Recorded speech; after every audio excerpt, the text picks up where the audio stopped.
Hi viewers, welcome to our channel. ప్రస్తుతం మనతో పాటు దాము బాలాజీ గారు సీనియర్ జర్నలిస్ట్ ఉన్నారు. వారితో ఒకసారి మాట్లాడదాం. సార్ నమస్కారం. సార్ నమస్తే సార్, అఘోరి మరోసారి వార్తల్లో నిలిచింది. సార్ మరో కోణంలో నిలిచింది. అంటే ఒక శ్రీవర్షిని అమ్మాయిని తీసుకెళ్లిపోయింది, తనలో కలిపేసుకుంటుంది అని చెప్పేసి వీళ్ళ పేరెంట్స్ కంప్లైంట్ చేశారు. మా పిల్లని ఎత్తుకెళ్ళిపోయారని చెప్పేసి.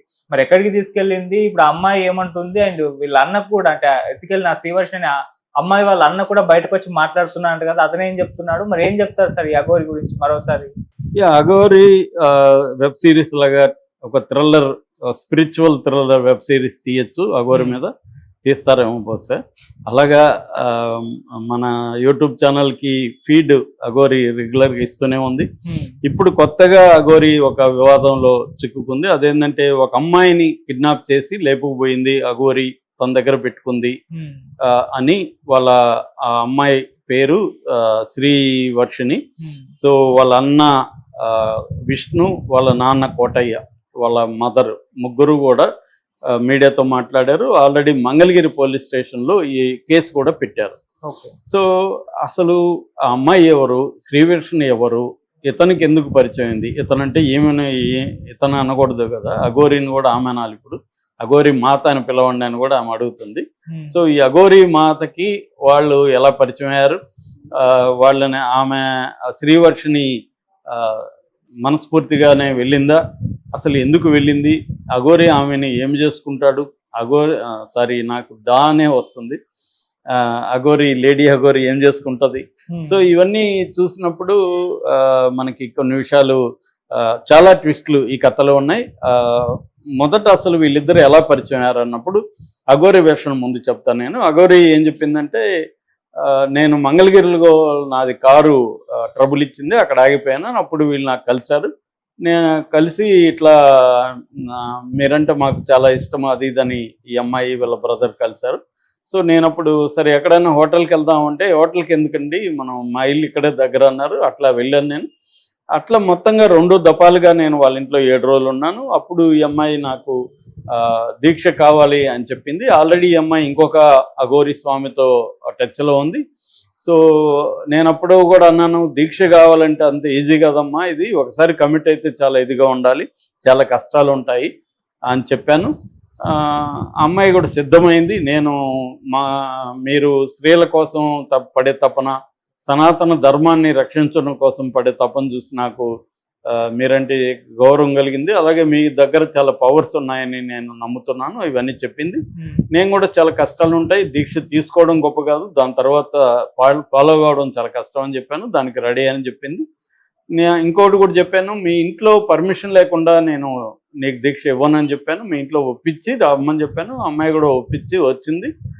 సో నేనేమి బలవంతం చేయలేదు అమ్మాయిని, నేనేం కిడ్నాప్ చేయలేదు. ఇప్పుడు కూడా అమ్మాయిని మీరు కావాలంటే తీసుకెళ్ళండి, నాకేం అభ్యంతరం లేదు, నేను బలవంతంగా చేయలేదు. నేను ఈ అమ్మాయి కాదు, ఎవరు వచ్చినా కూడా మహిళలు దీక్ష ఇవ్వమని వస్తే దీక్ష ఇస్తాను. ఓన్లీ మహిళలకు మాత్రమే నేను దీక్ష ఇస్తాను, మగవాళ్ళకి ఇవ్వను. మహిళలు వస్తే దీక్ష ఇస్తాను. నేను ఆడపిల్లను ఆడపులిలాగా తయారు చేయాలనేదే నా సంకల్పం. ఎందుకంటే మహిళల మీద అనేక దాడులు జరుగుతున్నాయి. సో నేను శ్రీవర్షిని నా కూతురులాగా అడాప్ట్ చేసుకున్నాను. ఇప్పుడు నా కూతురు, నేను అన్ని చూసుకుంటాను. అమ్మాయి నాతో ఉంటూనే స్టడీస్ కూడా కంటిన్యూ చేస్తుంది. ఇది ఈమె వెర్షన్, అఘోరి వెర్షన్. ఇక వాళ్ళ నాన్న అన్న విష్ణు వెర్షన్ ఏంటంటే, సరే ఆ విషయం చెప్పకముందు శ్రీవర్షిని వెర్షన్ చెప్దాం. ఆ అమ్మాయిని కూడా మీడియా మాట్లాడించింది. అమ్మాయి ఏం చెప్తుందంటే, నేను ఫోర్స్ చేయలేదు, నన్ను కిడ్నాప్ చేయలేదు, నేను వాలంటరీగా మా ఇంట్లో ఒప్పించి వచ్చాను. నేను ఆల్రెడీ 2nd ఇయర్ బీటెక్ చదువుతున్నాను. నాకు ఇటువంటి విషయాల పట్ల ఆసక్తి ఉంది. నేను ఈ మాతను చూసిన తర్వాత నాకు ఈ మాత దగ్గర దీక్ష తీర్చుకొని నేను కూడా మాతగా మారాలనే ఫీలింగ్ వచ్చింది. సో నేను అందుకనే వచ్చాను. నాకు ఈ మాత దగ్గర ఉంటే ఒక భద్రతగా ఉంటుందని నేను నమ్ముతున్నాను. మాతకి కొన్ని పవర్స్ ఉన్నాయని నమ్ముతున్నాను. అంటే ఏ రకమైన పవర్స్ అంటే, సమాజానికి మేలు చేసే పవర్స్ ఉన్నాయని నేను నమ్ముతున్నాను. అందుకే ముఖ్యంగా స్త్రీలకి మేలు చేసే పవర్స్ ఉన్నాయని నేను నమ్ముతున్నాను. అందుకే నేను ఈ మాత దగ్గరకి వచ్చాను. నేను ఇప్పుడు కొత్త కన్నురేలుగా మేద్దరం కలిసి అనేక గుళ్ళకి వెళ్తున్నాము. నాకు దీక్ష ఇచ్చారు మాత, నన్ను కన్న తల్లిలాగా చూసుకుంటున్నారు, సొంత బిడ్డలాగా చూసుకుంటున్నారు అనేది శ్రీవర్షిణి వెర్షన్. అంటే శ్రీవర్షిణి ఆమె దాని ఏమంటారు, ఆమెకి మేజర్ ఆమె. సో మైనర్ అయితే ఇతని మీద పోక్సో కేసు పెట్టచ్చు. సో మైనర్ కాదు, మేజర్ కాబట్టి ఆమె ఇష్టపూర్వకం వెళ్తుంది. పైగా వీళ్ళిద్దరు కలిసి మంగళగిరి పోలీస్ స్టేషన్లో పోలీసులకు చెప్పి మరీ వచ్చారు. అది కూడా అంటే ముందే వెళ్ళి మళ్ళీ మేము బలవంతంగా తీసుకుపోయారంటాము, లేదని ఆ అమ్మాయి కూడా నా వాలంటరీగా నా ఇచ్ఛాపూర్వకం మనస్ఫూర్తిగానే ఇంత వెళ్తున్నానని కూడా మంగళగిరి పోలీస్ స్టేషన్లో ముందే చెప్పి వీళ్ళిద్దరు వచ్చారు. ఇప్పుడు కోటయ్య ఫ్యామిలీలో వెర్షన్ ఏంటంటే, కోటయ్యకి గతంలో హెల్త్ ఇష్యూస్ సీరియస్గా వచ్చింది. వాళ్ళది చాలా పూర్ ఫ్యామిలీ, సొంత ఇల్లు కూడా లేదు వాళ్ళకి. ఆయనకి గతంలో హెల్త్ ఇష్యూస్ వచ్చి బ్రెయిన్ స్ట్రోక్ వచ్చింది. దాని తర్వాత అనేక హాస్పిటల్లో చూపిస్తే కూడా నయం కాలేదు. అప్పుడు తణుకులో ఉండే తునిలో ఉండే రాజేష్నాథ్ ఆశ్రమంలోకి వెళ్ళారు. అక్కడ నయమైంది. ఆయన కూడా అఘోరి అని చెప్తున్నారు. ఆ రాజేష్నాథ్కి ఈయనకి కూడా ఏదో గొడవలు ఉన్నాయి కదా, ఈమెకి లేడీ అఘోరి. సో అక్కడ వీళ్ళు ఈ అమ్మాయి ఏంటంటే, ఈ కోటయ్యకి అక్కడికి పోయినాక బాగా అయింది. దాంట్లో వీళ్ళకి గురి కుదిరింది. ఈ వర్షన్కి కూడా అఘోరీల పట్ల ఇంట్రెస్ట్ కలిగింది. నేను కూడా వీళ్ళతో కలుస్తానని రాజేష్నాథ్తో టచ్లో ఉండడం మొదలైంది. సో ఈ క్రమంలో ఈ నాగసాధు అఘోరి, లేడీ అఘోరి పరిచయం అయ్యాడు, వీళ్ళకి పరిచయం అయింది. దీంతో వీళ్ళు వాళ్ళ ఇంట్లో పెట్టుకున్నారు. సో పెట్టుకున్న తర్వాత ఏమైందంటే, ఈ అఘోరి వికృత రూపం చూపించిందని విష్ణు చెప్తున్నాడు.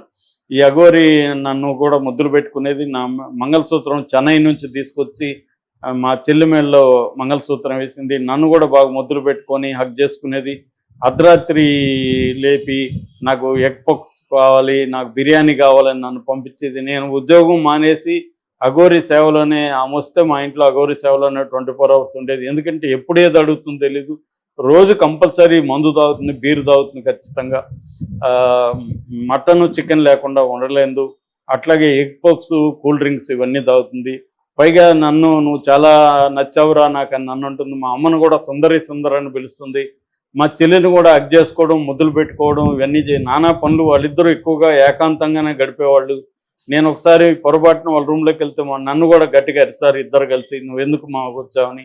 అతను క్లియర్గా ఈ అఘోరిని అతనే అంటున్నాడు. అతను ఎవరు, విష్ణు. అతను మొత్తం అబ్బాయి భావాలే ఉన్నాయి, అందుకని మా చెల్లి పట్ల అట్రాక్ట్ అయ్యాడు.